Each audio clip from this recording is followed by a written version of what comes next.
Assalamualaikum warahmatullahi wabarakatuh. Kita akan memulai materi kita pada mata kuliah pengelolaan pengajaran.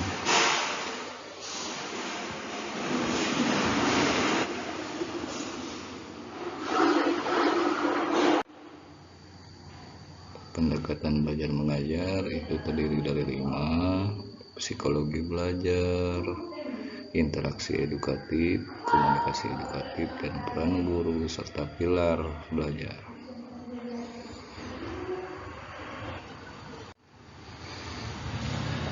Nilai arti penting psikologi belajar dalam proses belajar mengajar. Guru dan calon guru itu harus mempunyai pengetahuan dan pemahaman yang cukup tentang dasar-dasar psikologi perkembangan dan perilaku manusia, mempunyai keterampilan minimal dalam menggunakan teknik yang tepat untuk mempelajari kemampuan, minat, dan tingkat kesiapan belajar siswa, mampu mempertimbangkan nilai-nilai psikologi dari bermacam-macam prosedur mengajar, dapat menganalisis dan menilai cara belajar, kekuatan dan kelemahan belajarnya sendiri setelah mempelajari aspek psikologi belajar. Itulah merupakan nilai arti penting psikologi belajar dalam proses belajar mengajar. Selanjutnya, prinsip kegiatan belajar mengajar. Pertama itu berpusat pada siswa, belajar dengan melakukan, mengembangkan kemampuan sosial, mengembangkan keingintahuan, imajinasi, dan fitrah bertuhan, mengembangkan keterampilan pemecahan masalah, mengembangkan kreativitas siswa, mengembangkan kemampuan menggunakan ilmu dan teknologi, menumbuhkan kesadaran sebagai warga negara yang baik, perpaduan kompetensi, kerjasama, dan solidaritas. Interaksi edukatif adalah hubungan dua arah antara guru dan anak didik dengan sejumlah norma sebagai medium untuk mencapai tujuan pendidikan. Ciri-ciri interaksi edukatif ada 6. Pertama itu memiliki tujuan, ada suatu prosedur, materi khusus, aktivitas siswa, guru sebagai pembimbing, disiplin, dan batas waktu yang sudah ditentukan.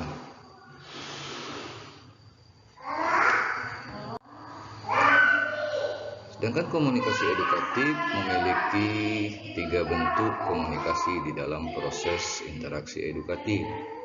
Pertama itu aksi, di mana hanya satu arah, guru menjelaskan ke murid.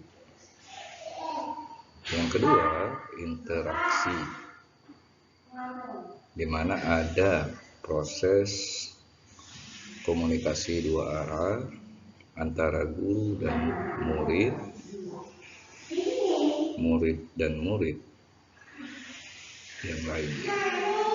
Yang ketiga itu transaksi.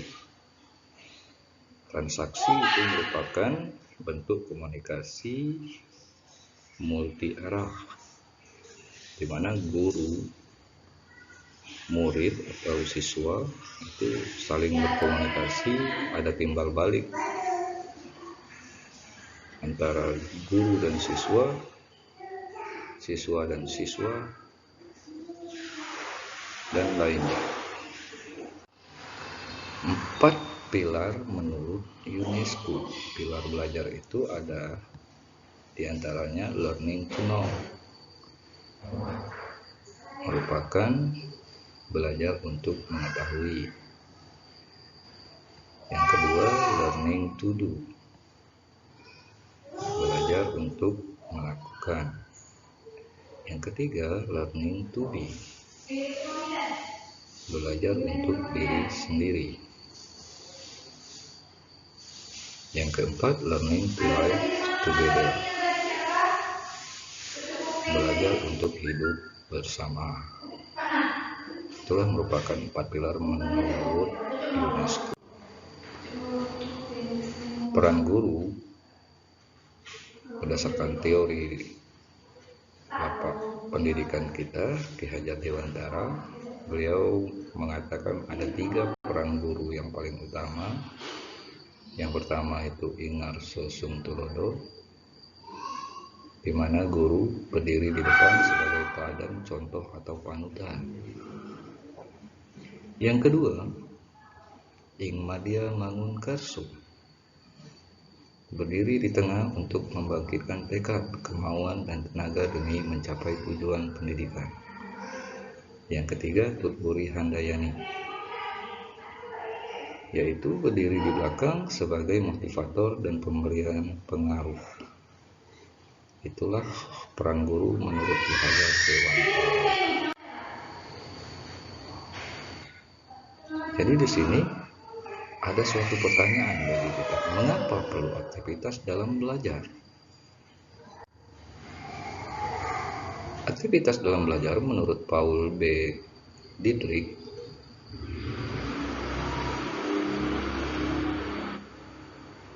ada 8 aktivitas. Yang pertama itu visual activity, oral activity, listening activities, writing activities, drawing activities, motor activities, mental activities, emotional activities.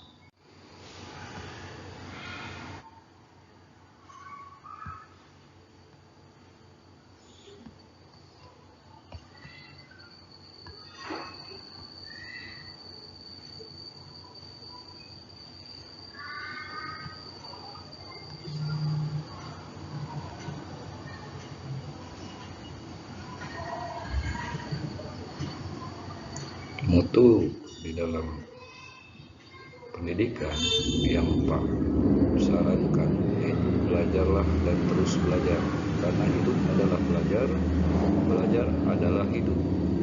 Belajar bukan dilihat dari tingkat dan usia, belajar itu sepanjang hayat. Jadi kalian jangan bosan untuk belajar. Belajarlah karena seseorang tidak dilahirkan dalam keadaan pandai, dan pemilik ilmu itu tidak sama dengan orang yang bodoh. Jangan jatuhkan diri dalam kenistaan, sekalipun kita sering dihina. Jadikan semua itu pendorong tercapainya cita-cita. Kita lanjutkan. Proses belajar mengajar itu dipengaruhi oleh 2 faktor. Pertama itu faktor internal siswa, yang kedua faktor eksternal siswa. Di mana di dalam proses belajar mengajar itu ada input dan output. Inputnya itu adalah ilmu atau materi, sedangkan outputnya itu memahami, mengerti, ataupun tinggal kelas.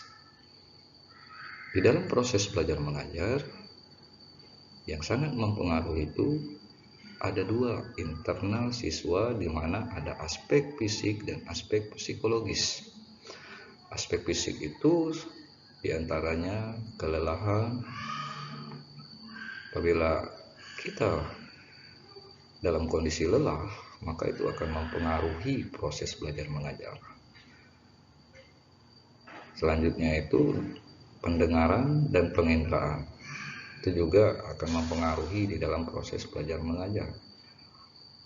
Aspek psikologis itu dilihat dari adakah motivasi di dalam suatu proses belajar mengajar. Apabila tidak dimiliki motivasi, maka akan terganggu juga proses belajar mengajarnya.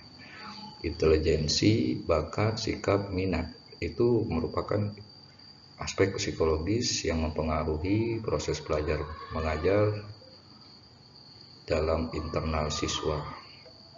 Sedangkan proses belajar mengajar yang mempengaruhi secara eksternal siswa atau secara luar itu terdiri dari lingkungan sosial dan pendekatan belajar.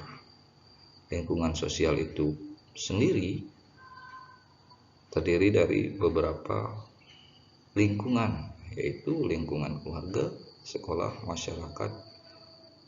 Apabila di dalam suatu masyarakat atau lingkungan sosial terlalu bising, salah satu contohnya, maka proses belajar mengajar pun akan terganggu. Nah, di dalam proses belajar mengajar itu akan menghasilkan output di mana siswa akan memahami atau mengerti di dalam suatu proses belajar mengajar, atau sebaliknya. Apabila proses belajar mengajar itu terganggu oleh kedua faktor yang disebutkan tadi, maka outputnya itu akan tinggal kelas. Kerangka kerja pengajaran itu ada 4. Pertama itu model pembelajaran, yang kedua strategi pembelajaran, yang ketiga metode pembelajaran, yang keempat keterampilan pembelajaran. Di sini bisa kalian lihat sendiri kerangka kerja pengajaran tersebut.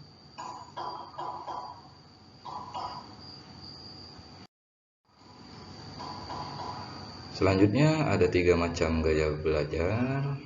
Pertama itu visual, biasanya lebih banyak menggunakan indera mata sebagai alat untuk menyerap informasi. Yang kedua, gaya belajar auditorial, di mana banyak menggunakan telinga sebagai alat untuk menyerap informasi yang masuk. Yang ketiga itu kinestetik,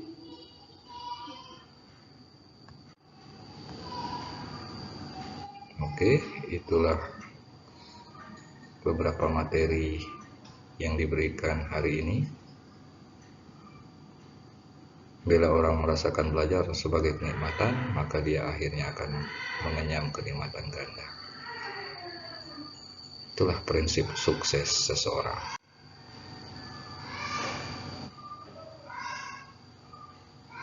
Sekian dulu pemaparan materi kita hari ini.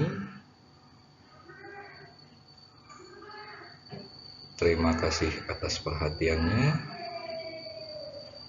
Apabila ada yang ingin ditanyakan, silakan ditanyakan atau menulis komentar di bawah ini. Akhir kata, wabillahi taufiq wal hidayah. Wassalamualaikum warahmatullahi wabarakatuh.